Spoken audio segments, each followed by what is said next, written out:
Alright, before I start today's video, I have a fun announcement. So I am participating in the cover reveal for Kara Swanson's debut novel, Dust. So Dust is a YA retelling of Peter Pan, and I have a description here. It's the girl who fears her own destiny is on a collision course with the boy who never wanted to grow up. The truth about Neverland will unravel everything Claire thought she knew about Peter Pan, and herself. So here is the cover for Dust, and I believe that it is open for pre-order now, so if you go to the link below, then you can order Dust and support a new author, Kara Swanson. Alright, thanks. Hello guys! Today I'm going to be doing a book review on Till We Have Faces by C.S. Lewis. So this is one of my favorite books by C.S. Lewis, which is saying something because C.S. Lewis is my favorite author of all time.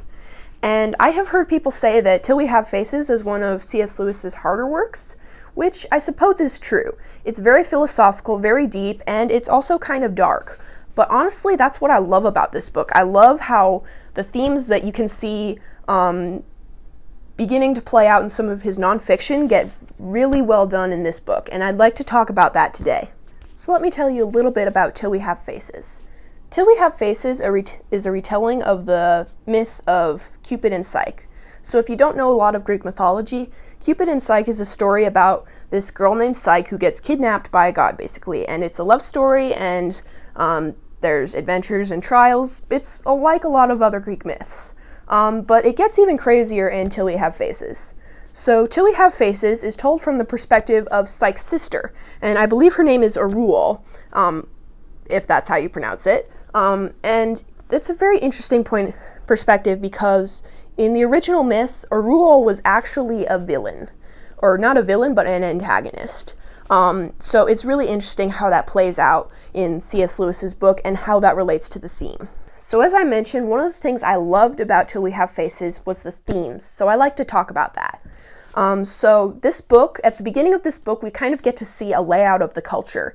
And this culture is very realistic, ancient, small kingdom, pagan. It's very dark and very scary, to be honest. And there are a lot of pagan ideas that you see expressed. One of the main ones was, I think, loving is like devouring, which sounds pretty scary, to be honest. And C.S. Lewis kind of also highlights Aruel's love for Psyche, her little sister. And you kind of get to see that, and it's kind of a relief, honestly, from the darkness of the rest of the book at that point, but that's not really the point.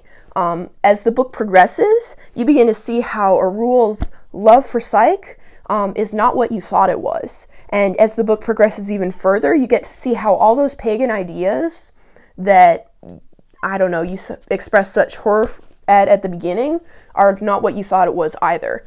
And this book is, Aruel is writing this book, so it seems, as a complaint against the gods. And you begin to see that all the mythology and whatnot that is behind all her complaints is also not what you think it is. And I love how C.S. Lewis brings all those threads together. And those themes are so tied to the ending of the book that I can't really say them. But it's really beautiful. And I think it's worth reading this book just for that. Another point I'd like to point out, and I've already mentioned this already, but I love the way that the perspective is written from Aruel's point of view. And the way that this book is written, at the beginning of the book, we see that Aruel is actually writing this as a complaint against the gods for all the horrible things they have done to her. And she begins detailing her life from the beginning and how they have ruined her and Psyche and all the way it would have been perfect, and now it's all ruined and gone. And I love how she's kind of an unreliable narrator, and so you get to see she thinks she's justified in things that she may not really be justified in. And she blames the gods for things that at first may seem like, yeah, you should blame the gods for those, but eventually you see that maybe you shouldn't have. And I love how C.S. Lewis uses her unreliable narrator, or his unreliable narrator, to bring out the themes. And you've probably noticed that I love theme, and I love the themes in this book. So I really appreciate how he uses Aruel to do that. I would like to mention some content warnings for this book. This book has a lot of content warnings because it's set in a very pagan society. So There is mention of prostitution in here. There is mention of human sacrifice. That is actually a pretty big part of the story. And there is not a ton of gore, which is nice. There is mentions of and scenes where people kill people, but it's not really very gory. It's not very graphic, so that's kind of nice.